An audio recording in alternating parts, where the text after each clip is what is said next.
Okay, now boys and girls, we're going to read The Easter Egg today by Jan Brett. Remember, the person that writes the book is called the author. Jan Brett is also the one that drew all of these pictures, so she is also called the illustrator.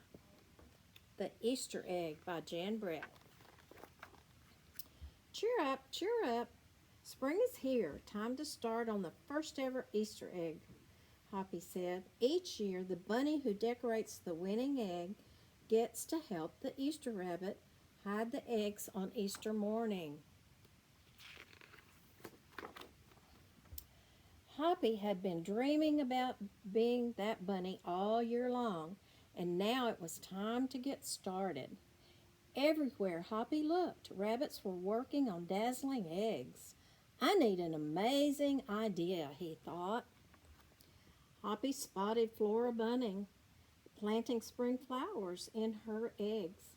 The Easter rabbit will love these colorful flowers, he thought, and started picking flowers for his egg. Here's a basket for your flowers, Hoppy, Flora said. Look at all the pretty pictures. Chop, chop, scrape, scrape. Hoppy spied Buster Birch carving a magnificent wooden egg. I wish I had some wood for my egg, he wished out loud. Here you go, Hoppy, Buster Birch said, and he gave him a smooth, round piece of wood for Hoppy's basket. Thank you, Buster, Hoppy said. Hoppy was hopping along when the smell of sweetness led him out of the woods and straight to the chocolate egg that Aunt Sassafras was decorating with creamy frosting, squiggles, and bows. Hello, Hoppy, she said, and she put some chocolate squares in his basket. Hippity hop, Hoppy exclaimed. I'll make the Easter rabbit a chocolate egg so sweet it will make his whiskers tingle. Then Hoppy saw Granny Irene decorating one of her fabulous story eggs. First she traced a design on the egg with a special tool, and then she dipped the egg in pots of yellow, green, orange, and red dye, adding to the design each time. Hoppy couldn't believe his eyes.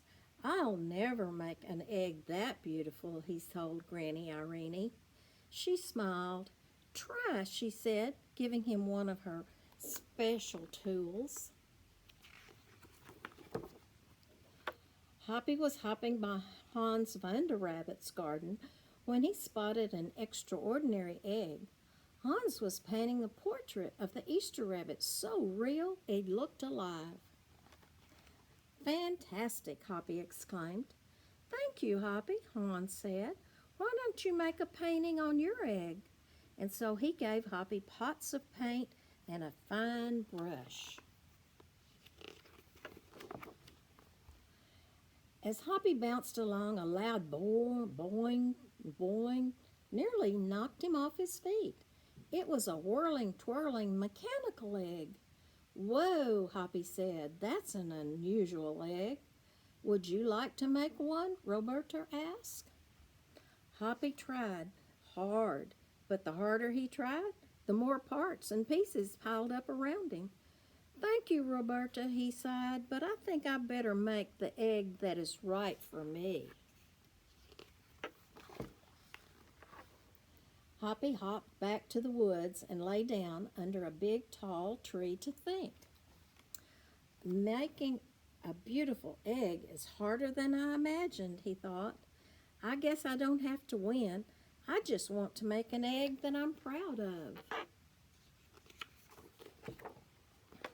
Suddenly, the woods rang with the squawking king of birds sounding an alarm.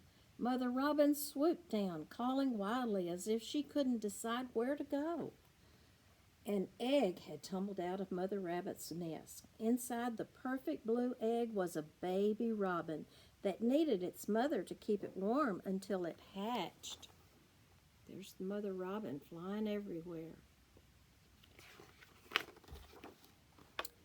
Hoppy knew what he had to do. He sat down carefully and covered the blue egg with his soft, warm fur. "I'll take care of you the best I can," he whispered.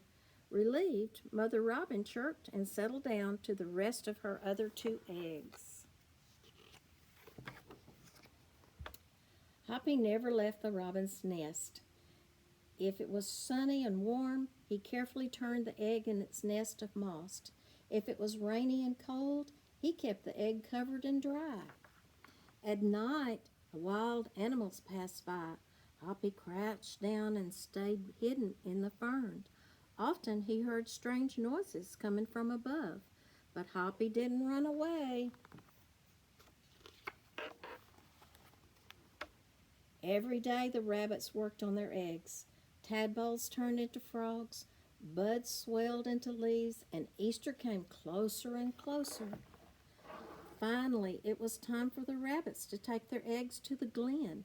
They had forgotten all about Hoppy, who was quietly sitting on the blue egg under the tall tree in the woods.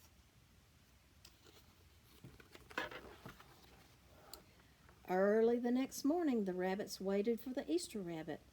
Suddenly, a beautiful wagon rolled toward them out of the mist. And here comes the big rabbit.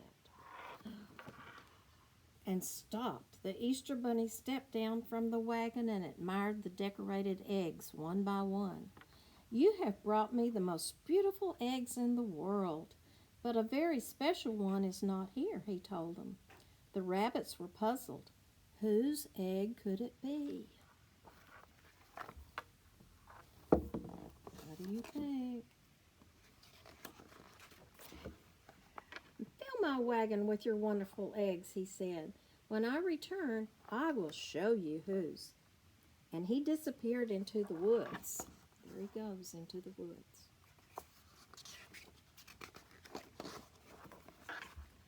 He came back with Hoppy looking scruffy and bedraggled.